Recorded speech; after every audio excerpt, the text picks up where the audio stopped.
Hey guys, welcome back to the vlog. This is a movie review, obviously. Thanks for checking out my video. If at the end if you get to the end, you might remember to consider liking this video and possibly subscribing to the channel. I'd really appreciate it, and if you want to hit that little bell icon button, you'll be notified every time I upload a video. I usually upload a couple of times a week. Just as a warning, this may contain minor spoilers, so you have been warned. Overall, I liked this movie. I liked it a lot. There were a couple of things I didn't like, and I'm going to get them out of the way immediately and then discuss why I enjoyed and why I think it's worth seeing in the cinema. I didn't like the opening credits. I know it's only a small thing, but I didn't like the way it was done. I thought it was lazy. I would have liked to have heard the big music piece with Star Wars at the start. I think it helps get the old heart beating a little bit faster. It's a statement. It's an announcement that the movie is, what it is, and I think they're wrong to leave it out. I didn't like how we found out how he got his name. It's only a small thing, like I said, but it's worth noting. They could have had a little bit more dialogue between the two characters before reaching the name Solo. I don't know why it was important anyway.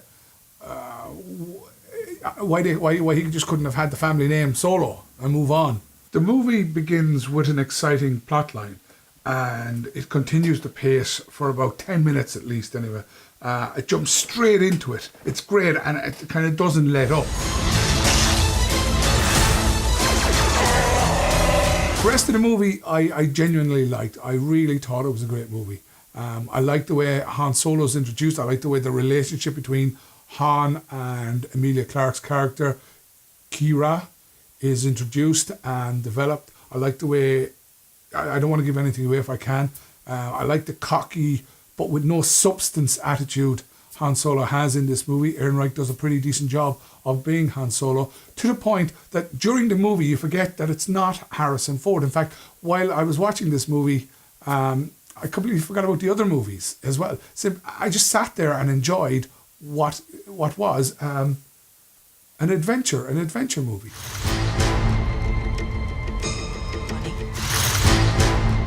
The moment Chewbacca meets Solo wasn't exactly what I was expecting. It's okay, it works, except there is one daft moment that they could have done without. There's some great one-liners between Solo and Chewbacca, as you'd expect. What do you think? Well, what do you know? One of the big set pieces in the movie is the train sequence, as seen in the trailer, and it is spectacular. It's one of the best. It's one of the best sequences in the movie. Here they come! Let me give you some advice. Assume everyone will betray you. And during the heist with Solo, as nothing ever goes to plan. But what he's great at is he's great at thinking on his feet, and he always has the backup plan. I got a really good feeling about this. Since when do you know how to fly? 190 years old? You look great. The movie then moves into the main part of the story where the plot thickens, as they say. And it's during this portion of the movie we get introduced to Lando Calrissian, the card game, the Millennium Falcon, and of course, the Kessel Run. Heard about a job. Big shot gangster putting together crew. They're trying to steal some stuff, and Paul Bettany plays the bad guy, and he's really, really good. But they're working for him, and I'm trying not to give anything away. I didn't like the droid. She's like a feminine activist with a bootylicious walk, and she's Lando's first mate or whatever. She's annoying. L3! Let go of the mean man's face. Who are these guys? If you come with us, you're in this life for good. You might wanna buckle up, baby. As the movie moves into the third act, and based on what happens earlier in the movie, it's predictable that there's going to be a few twists and turns in the plot. There's certainly one major twist in the movie that may confuse some viewers, if they haven't followed the backstory or watched or read anything in between the movies, if they've just gone to see the movies. But that'll come out in time, I think. The nostalgic gene in me loved it when the John Williams score from the original Star Wars trilogy gets featured in some really cool and appropriate moments during the film. I think it's a movie 10-year-olds and up will love. I think if this is their first introduction to Star Wars, they're going to lap it up. It's exciting.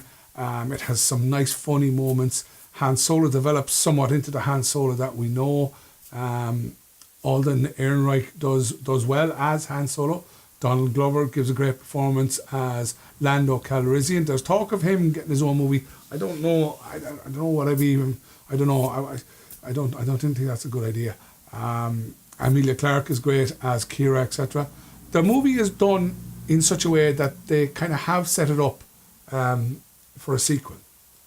We know, and maybe you don't know, but Ehrenreich has signed up for 3 movies, and I suspect they will make them in due course. Personally, I hope they make Kenobi next with Ewan McGregor, and I hope they make that a trilogy as well. My recommendation then is, in case you haven't guessed it, is definitely go see it. Take the kids, if they'll sit there quietly through it.